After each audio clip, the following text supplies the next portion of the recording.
Good evening. From Iran to Afghanistan, from Belarus to Cuba, courageous women continue to stand up against authoritarianism, fighting for freedom, democracy, and equality. Around the world, women are running for political office and using their power to deliver on democracy and protect fundamental rights. IRI has a long history of supporting these women, including through our Global Women's Democracy Network. It is my distinct honor to introduce the next speaker, Naheed Farid, someone whom IRI has been privileged to support throughout her political journey. Naheed is an Afghanistan parliamentarian in exile who was the chairperson of the House Standing Committee for Women's Affairs. She was elected to Parliament in 2010 as the youngest ever elected politician and lawmaker in the country. Naheed was forced to leave Afghanistan with her family after the Taliban returned to power in 2021. She continues to work tirelessly in exile to support and advocate on behalf of Afghan women and girls who are facing horrendous oppression and violence under the Taliban's rule. Please join me in welcoming to the stage Naheed. Thank you.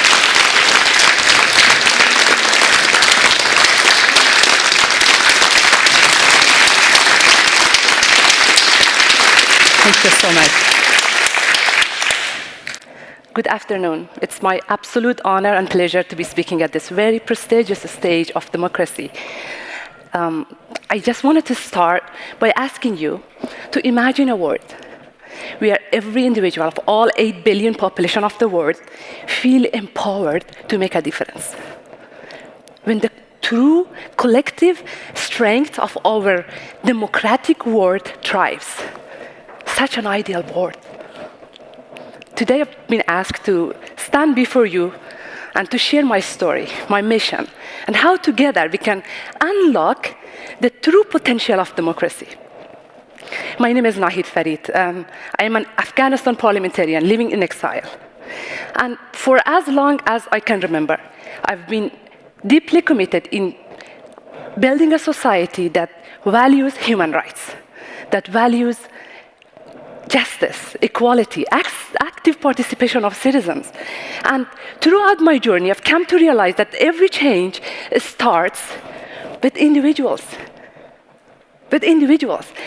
By empowering each individual, regardless of their gender, race, ethnicity, you can create a world and you can create a ripple effect that really changes the course of history in your society. This happened in Afghanistan.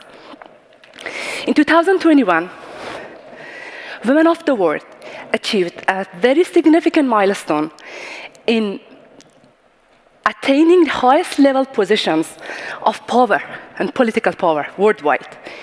But that was not the case for women of Afghanistan. Women of Afghanistan went centuries back, unfortunately, at the same year after the fall of Afghanistan under the Taliban. Afghan women found themselves abandoned, betrayed, enduring a regime of gender apartheid, and one of the deepest human rights crises of the world. Today, Afghanistan remains the only country in the whole planet Earth that denies women and girls their very basic rights. Despite these immense challenges, the resilience, the resistance of Afghan women was exemplary. Afghan women stand to defend their rights. They take their demand to the streets, they resist domestically at home, and at the same time, they resist economically, in some cases by selling their kidneys to save their children.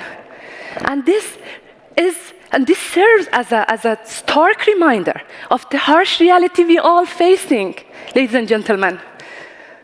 That while these women are forced to make unimaginable sacrifices, authoritarian regimes like the Taliban, apartheid regimes like the Taliban, turn a blind eye.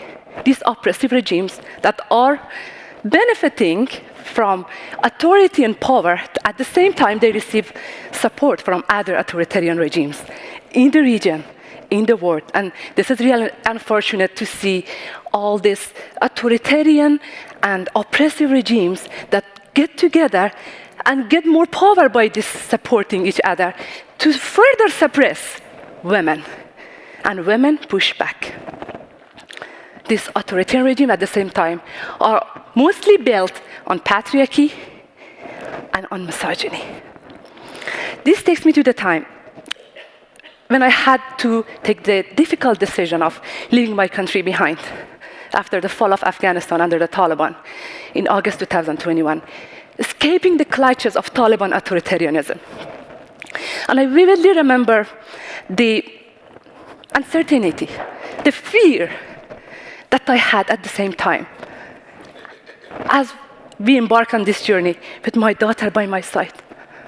And it was a very distressing moment when I remember my mom, that she had to experience the same weight of oppression when she escaped the Soviet Union occupation decades ago from the same city with her daughter by her side. The repetition of the history symbolizes the resilience and at the same time strength that runs through the veins of generations in Afghanistan and in the world to stand against oppression. Our story is not unique, but it serves as a powerful indicator and reminder of countless mothers and daughters who had to leave their country, who had to embark on similar journeys to seek freedom, to escape from oppression, to escape from authoritarianism. In a world that we witness backsliding of democracies from Afghanistan to Burma to across Central America, I think it's imperative for all stakeholders of democracies to get together, to get united, to defend their values. We must strongly believe in our common push for a more equitable and more democratic world, where that countless mothers and daughters do not have to leave their hometown to seek freedom. And I think Afghanistan women and women of Iran, so many other women that we have that are at forefront of defending their rights, are in literal fight for their lives, not just their rights, for their lives. If we care about the health and vibrancy, and if we care about the well-being of our democracies in our home country, we must equally care about the level of sacrifices these women are facing on a daily basis. Afghanistan case indicates and symbolizes a global reminder of the fact that what happened in Afghanistan can occur anywhere in the world. That a group of terrorists can overthrow a democratically elected government and erase the hard-won gains and achievements of the whole society in a matter of hours. And I think this highlights the need for urgent and immediate action of anyone who cares about democracy. There are several ways you can help people of Afghanistan. There are several ways. You can help newly arrived immigrants, families from Afghanistan in your hometown, which is very important. You can help an online education system that helps homeschooling, scholarships for girls. That is also important. But if you are a believer in democracy, you must get engaged with your policymakers and ask them to strongly oppose the gender apartheid regime of the Taliban in international level. The regime that terrorizing minorities, the regime that erasing women from the face of the earth. That's how you can help the people of Afghanistan reclaim their hijacked freedom.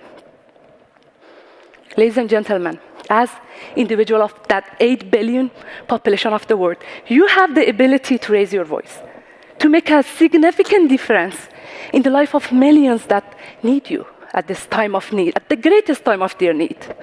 And you have this ability to help women of Afghanistan, the voiceless women of Afghanistan, and people of Afghanistan to help them against authoritarianism, against misogyny, against injustice, against inequality. And I can go on and on and on. Remember, democracy isn't just a system. It's a symphony of voices, harmonizing the dreams of millions. If you join me, we can compose the strongest melody of change that will change the course of history, that will let the world know that we cannot tolerate injustice. Democracy and the strength of democracy isn't within the walls of your system or within the walls of your democratic institutions. No, it's not there. It's at the heart of every human being who is strong enough to say no, and who is strong enough to resist and oppose against inequality. You can be that heart, and you can be that change. Thank you.